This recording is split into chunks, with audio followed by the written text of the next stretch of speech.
En el video de hoy comenzaremos a ver lo que es la estimación y las pruebas de hipótesis.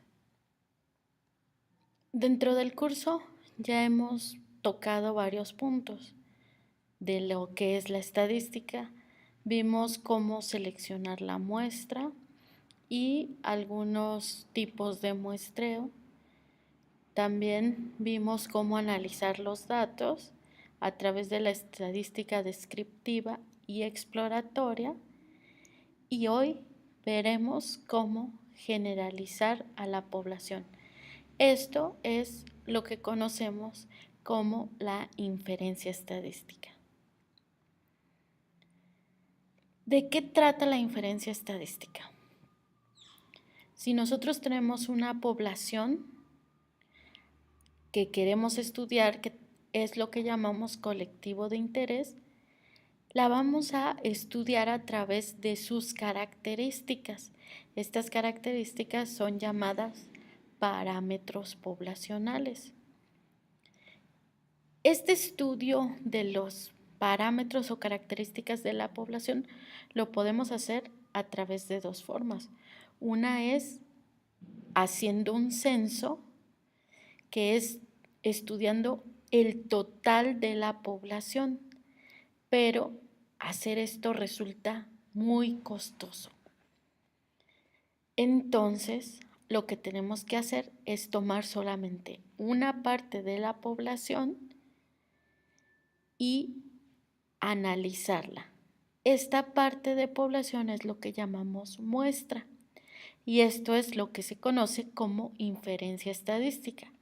Es decir, de un colectivo de estudio tomo un subconjunto, lo analizo y luego hago inferencia hacia la población.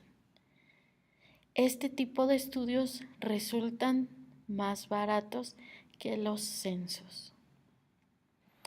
Por ejemplo, si quiero estudiar la preferencia electoral de los veracruzanos en las elecciones para gobernador en 2016, la población es conocida y serían todos los ciudadanos veracruzanos con credencial de elector, es decir, aquellos que están inscritos en el padrón electoral. Los parámetros van a ser las proporciones de votantes por alternativa electoral. Esto es desconocido y es lo que quiero conocer. La muestra serían, por ejemplo, votantes en la ciudad de Jalapa. Entonces, yo tomaría únicamente a los votantes en esta ciudad. Y los estadísticos serían las proporciones de votantes por alternativa electoral de la ciudad de Jalapa. A esta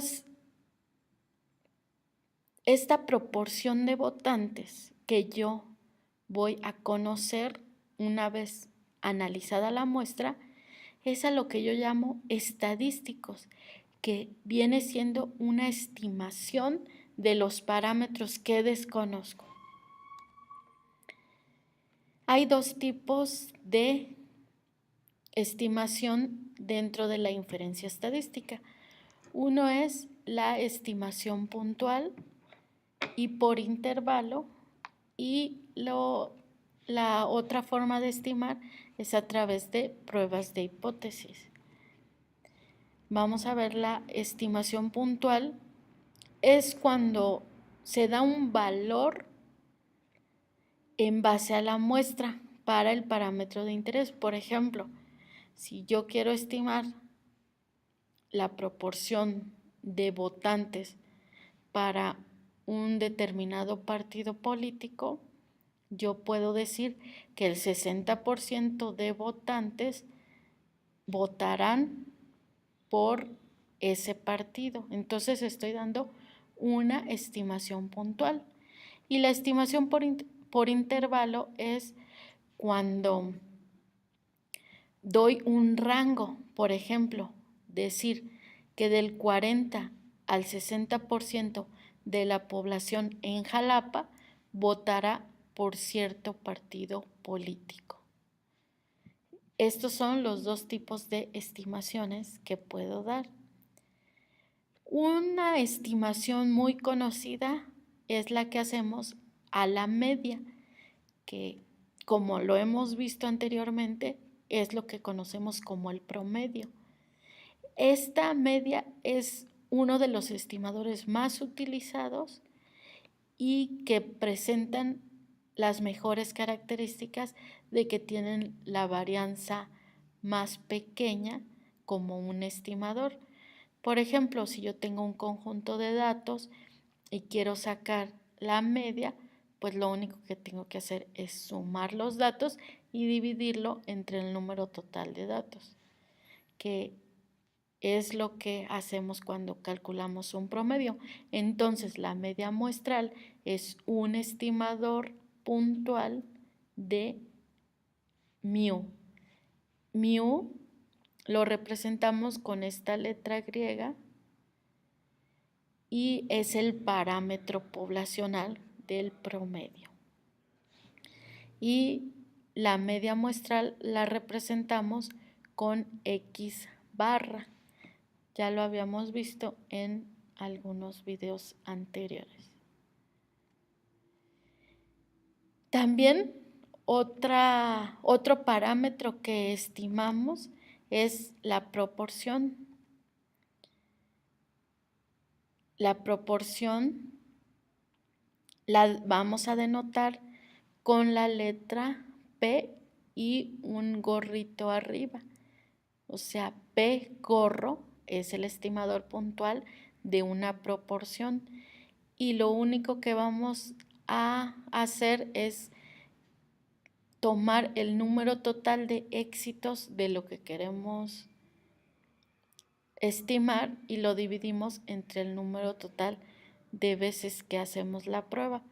Por ejemplo, si quiero estimar el total de votantes en una ciudad, por ejemplo en Jalapa, si tuviéramos 200,000 personas en Jalapa, entonces cuento todas las personas que van a votar por ese partido político y a eso lo llamo éxito. O sea, X es el número de éxitos. Entonces, si tenemos que 20,000 van a votar por el partido político, 20,000 serían mis éxitos y lo voy a dividir entre el total de la población de Jalapa, que en este caso serían 200,000. Esto es solo un ejemplo de cómo calcular la proporción poblacional. En cuanto a las pruebas de hipótesis, las vamos a definir como el enunciado con respecto a un parámetro. Es decir, en un problema de pruebas de hipótesis, siempre vamos a establecer dos hipótesis que son complementarias. Una a la cual vamos a llamar hipótesis nula y la otra que es la hipótesis alterna. Nosotros como investigadores siempre debemos de apoyar a la hipótesis alterna. Por ejemplo, si voy a crear una hipótesis sobre la proporción de votantes, voy a decir que en la hipótesis nula la proporción de votantes es igual a 0, quiere decir que nadie va a votar por ese partido político, contra la alternativa que la proporción de votantes va a ser mayor a 0. Quiere decir que yo apoyo porque la gente vote por el partido, entonces eso lo planteo en la hipótesis alterna, diciendo que la proporción tiene que ser mayor que 0. El objetivo de probar estas hipótesis lo vamos a hacer basado en datos.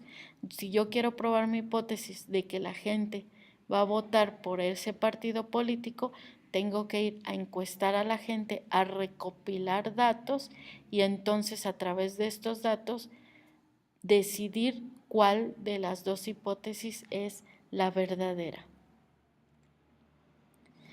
Los tipos de hipótesis los vamos a denotar, por ejemplo, la hipótesis nula la denotamos con H0 y es lo contrario de lo que sospechamos que va a ocurrir. Y la hipótesis alterna la denotamos con H1 y es lo que sospechamos que va a ocurrir o lo que nosotros apoyamos. Algunos la denotan como HA, pero nosotros la denotaremos como H1.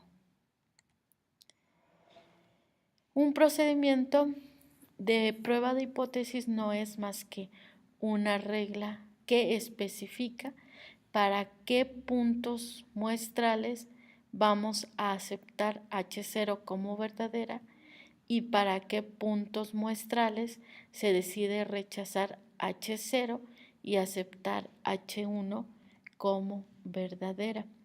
También en estas pruebas de hipótesis necesitamos tener un estadístico de prueba, que no es más que una cantidad numérica que vamos a calcular a partir de los datos que recopilemos para poder decir si vamos a rechazar o no a la hipótesis nula.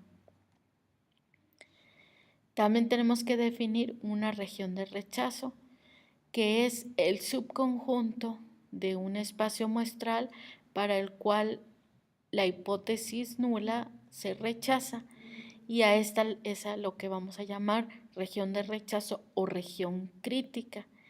Y al complemento de esta región crítica lo vamos a llamar región de aceptación. Estas regiones de rechazo, quizá algunos las recordarán en sus cursos de estadística, que nos enseñaban a sacarlas con el nivel de significancia y una tabla donde nos mostraban los valores probabilísticos de esas tablas.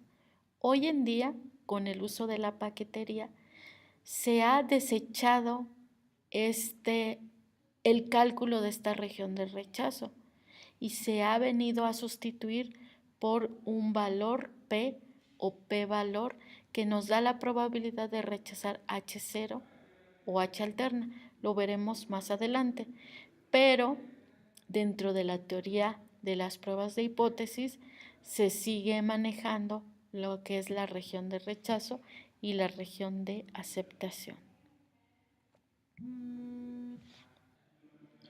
Siempre que hacemos una prueba de hipótesis tenemos un tipo de error. El error tipo 1 consiste en rechazar H0 cuando es verdadera. Es decir, si yo rechazo mi hipótesis nula cuando en realidad no tenía que rechazarla porque era verdadera, entonces estoy cometiendo un error tipo 1. Pero si al contrario no rechazo mi hipótesis nula cuando la alterna era la verdadera, entonces estoy cometiendo el error tipo 2. El nivel de significancia tiene que ver precisamente con el error tipo 1 y tipo 2 y los vamos a denotar como alfa y beta. Y lo que necesitamos es que sean pequeños para que así el error sea pequeño. Si alfa crece, el error tipo 1 crece. Si beta crece, el error tipo 2 crece. Y aquí en la tabla estoy poniendo entre paréntesis que el error tipo 1 es el alfa y el error tipo 2 es el beta. Por lo tanto, queremos que sean pequeños. Pero si nosotros decidimos que alfa sea pequeño, entonces beta va a aumentar. Y si nosotros decidimos que beta sea pequeño, alfa va a aumentar. Entonces lo que tenemos que hacer es fijar un alfa a un valor pequeño que permita que beta también sea pequeño. Entonces se ha dado el caso de que alfa se fije en un valor que siempre nos va a procurar un beta pequeño. Y este valor es el nivel de significancia de 0.05. Este nivel de significancia nos permite que el beta también sea pequeño. Cuando se rechaza H0 a un nivel alfa de 0.05, se dice que los resultados de la muestra son significativos. Entonces, resumiendo, los elementos de una prueba de hipótesis que siempre vamos a tener va a ser nuestra hipótesis nula, nuestra hipótesis alterna, el nivel de significancia, el estadístico de prueba, la región de rechazo y la conclusión que vamos a tomar después de ver en dónde quedó el estadístico de prueba, si en la región de rechazo o en la región de aceptación. Para una prueba de hipótesis de una media poblacional, voy a plantear mi hipótesis nula de esta manera, diciendo que mu, o sea, la media, es igual a un valor mu 0. Contra la alternativa, aquí puedo plantear tres alternativas. Decir que mu es diferente de ese valor que establezco, o puedo decir también que la media es menor que ese valor que establezco, o decir que la media es mayor que ese valor que establezco.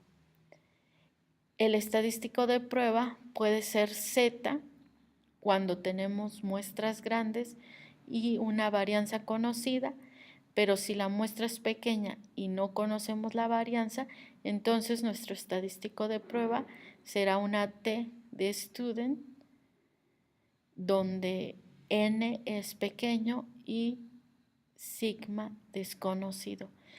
Recordemos que sigma es la desviación estándar de la muestra. Y estas serían la regla de decisión para rechazar o no H0. Si Z, el valor del estadístico de prueba, es mayor al valor de tabla seleccionado en la región de rechazo, entonces se dice que rechazo H0. Lo mismo sucede si el Z es menor que si nuestro estadístico de prueba es menor que el Z de tablas cuando la hipótesis alterna es menor. Para estos dos casos, rechazo H0. Y que es lo mismo cuando tenemos dos colas en la distribución. En este caso, esta hipótesis alternativa de que mu es menor que mu 0, se dice que la cola de la distribución es hacia la izquierda, y cuando tenemos que mu es mayor que mu 0, se dice que la cola de la distribución es mayor que mu 0.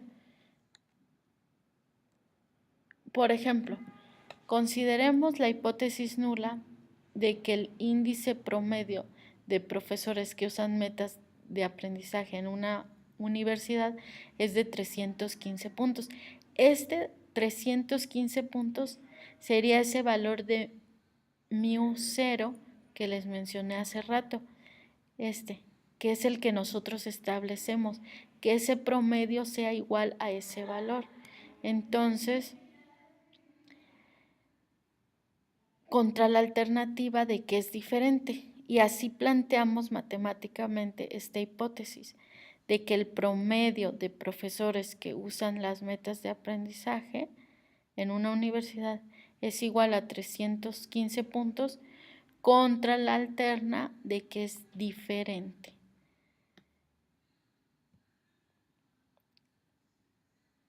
Entonces tomamos una muestra aleatoria de 84 profesores y calculamos el promedio de aplicación de las metas de aprendizaje de esos profesores y nos dio un total de 338 puntos con una desviación estándar de 125.51. Tomamos el estadístico de prueba de Z porque la muestra es grande. Grande quiere decir que sea n mayor que 30. En este caso tenemos que n, el número de profesores, fue de 84. Entonces tomamos como estadístico de prueba a Z, no a T. T es para menos de 30. Y sustituimos los valores de 338 y 125 en esta fórmula y obtenemos un estadístico de prueba de 1.69. Ahora, este estadístico de prueba tenemos que compararlo con la región de rechazo. Para eso definimos un alfa de 0.05 y la región de rechazo con 0.05 equivale a 1.96 para abajo y 1.96 para arriba. Aquí tenemos la distribución de los datos. A estas partes extremas de la distribución es a lo que llamamos colas de la distribución. Por eso en esta diapositiva se maneja que para 2 colas se tiene que cumplir esta regla de que Z sea mayor al Z de alfa para rechazar H0. Entonces, el Z de tablas o Z de alfa es 1.96 y tengo que compararlo con el estadístico de prueba. Si el estadístico de prueba es mayor que este valor, entonces voy a rechazar H0. El estadístico de prueba lo calculamos y nos dio 1.69. 1.69 es más pequeño que 1.96, o sea que cae en la región de aceptación. Por lo tanto, nuestra conclusión es que no rechazamos H0 y decimos que existe suficiente evidencia estadística para concluir que el índice promedio de profesores que usan las metas en la institución es igual a 315 puntos. También se hacen pruebas de hipótesis para una proporción poblacional. La que vimos anteriormente fue para un promedio. Si queremos probar que un promedio de calificaciones en alumnos es menor a 80, hacemos una prueba de hipótesis como la anterior. Pero en este caso también podemos sacar las proporciones. Si queremos hacer una prueba de hipótesis donde decimos que la proporción de votantes es mayor al 50% en Jalapa, entonces hacemos una prueba para una proporción poblacional, donde la hipótesis nula es igual a P, donde P es igual a P0 y la hipótesis alternativa es que P es diferente de P0 o menor que P0 o mayor que P0. Y el estadístico de prueba que vamos a tener es este, donde Z es igual a P gorro menos P0 entre la raíz cuadrada de P por Q entre N. Y la región de rechazo va a ser exactamente la misma, el mismo criterio que tomamos en la prueba de hipótesis para la media. nada más que lo que cambia son los valores de las alternas, que aquí hablamos de proporciones y no de promedios. Por ejemplo, un investigador cree que más del 25% de las personas que asisten a un circo en una región están de acuerdo en que en el circo haya animales en el espectáculo. Con el fin de ver si esta suposición es razonable, se selecciona una muestra de 120 personas que salen del circo, se realiza el procedimiento para verificar la hipótesis y de las 120 personas, 40 dijeron que prefieren a los animales del circo. Entonces, lo que tenemos que hacer es primero plantear la hipótesis nula, que sería que P es igual al 25% contra la alterna de que P es mayor que el 25%, porque aquí el investigador quiere probar que efectivamente la gente quiere que haya animales en los espectáculos del circo.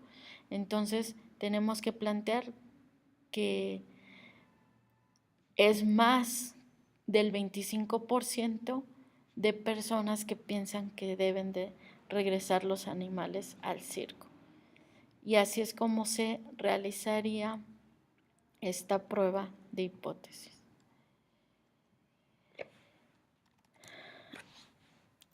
Ahora, lo que vamos a hacer es ver el uso del paquete en pruebas de hipótesis, porque estos ejemplos que acabamos de ver en las diapositivas son cuando las pruebas de hipótesis se realizan a mano, pero ya no se hacen los cálculos a mano, eso quedó en el pasado. Para eso existen ya los paquetes estadísticos que nos ahorran todo el cálculo. Lo importante es saber interpretarlos. Y hace rato al inicio de las diapositivas les mencioné que precisamente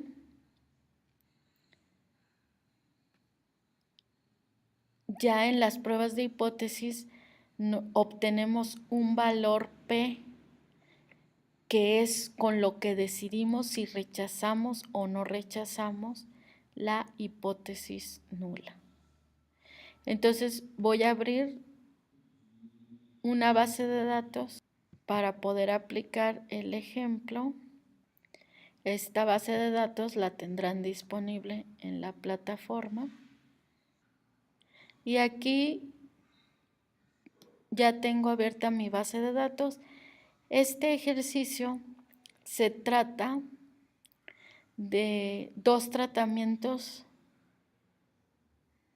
que se aplicaron, uno con abejas y otro sin abejas, para disminuir la artritis en pacientes con artritis. Entonces aquí tengo que el tratamiento 1 son los que no usaron abejas y el tratamiento 2 son los que sí usaron abejas.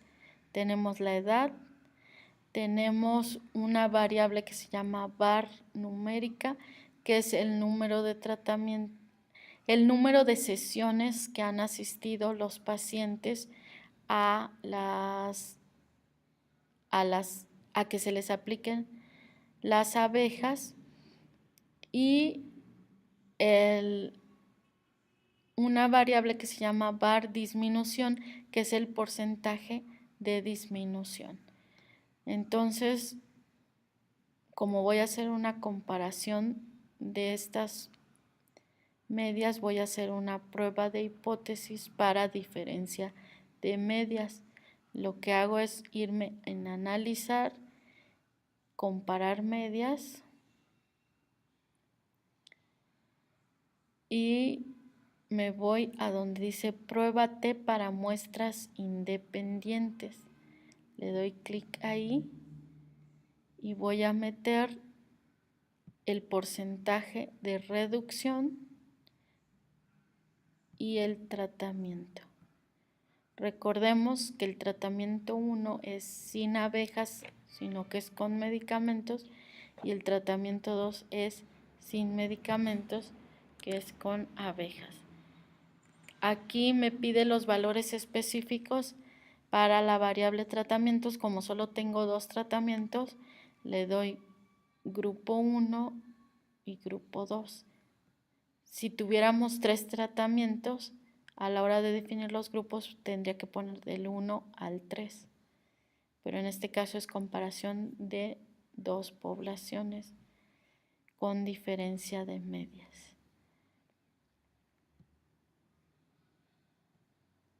Lo único que tengo que hacer es darle a aceptar.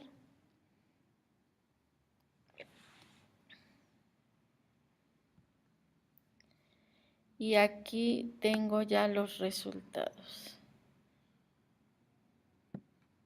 Veamos la media del tratamiento 1, que es con medicamentos, es de 10.42, con una variabilidad de 3.66. Y el tratamiento 2, que es con abejas, su media es de 12.88 y una desviación estándar de 4.31. Pero vamos a ver, entonces la hipótesis que tenemos es que existe diferencia en las medias de los tratamientos para decidir si uno es más efectivo que otro o si es lo mismo. Y aquí tenemos el sigma bilateral, es lo que conocemos como el valor P. O sea, ya no tengo que hacer todo el procedimiento que vimos en el PowerPoint cuando se hace a mano, de calcular el estadístico de prueba, de calcular la región de rechazo, ubicar el valor en la tabla, sino simplemente lo que hago es observar este valor P. Y mi nivel de significancia, que les mencioné cuando hablamos del alfa y el beta, que el que siempre se establece es de 0.05, ese nivel de significancia lo tengo que comparar con este sig bilateral. Es significancia bilateral, pero lo vamos a llamar valor P. Este valor P lo voy a comparar con el estadístico de prueba. Este nivel P, este valor P, lo voy a comparar con el nivel de significancia. Si se dan cuenta es 0.04. ¿Qué quiere decir? Que si el nivel de significancia es mayor que el valor P, voy a rechazar H0. En otras palabras, si el valor P es menor que 0.05, que es mi nivel de significancia, voy a rechazar H0 y me voy a quedar con la alterna. Nosotros habíamos planteado como alterna que los tratamientos eran diferentes. Y aquí estamos comprobando que sí hay diferencia significativa, que uno de los tratamientos fue más efectivo que el otro, y lo podemos ver en las medias, que el tratamiento que es con abejas tiene un porcentaje de disminución de la artritis más grande que el porcentaje de disminución en el tratamiento 1, que es con los medicamentos. Aunque no es mucha la diferencia, pero sí hay una diferencia en cuanto a los tratamientos. Entonces, quiero que quede claro que el valor de P es lo que nos va a decir si rechazamos o no rechazamos la hipótesis nula. Y recordemos que si este p-valor es menor que nuestro nivel de significancia, entonces rechazo H0. Cuando este valor p es muy grande, no voy a rechazar H0. Por ejemplo, si tenemos un valor p de 0.20, entonces no rechazo H0. Y esto a mí no me conviene como investigador, porque si yo estoy apoyando a la hipótesis alterna, entonces me conviene que este p-valor sea más pequeño que nuestro nivel de significancia de 0.05. Espero que haya quedado muy claro el uso del p-valor, porque a partir de ahora este va a ser el valor que nosotros en nuestras tesis vamos a necesitar que sea pequeño para probar nuestras hipótesis. Gracias y nos vemos en el siguiente video.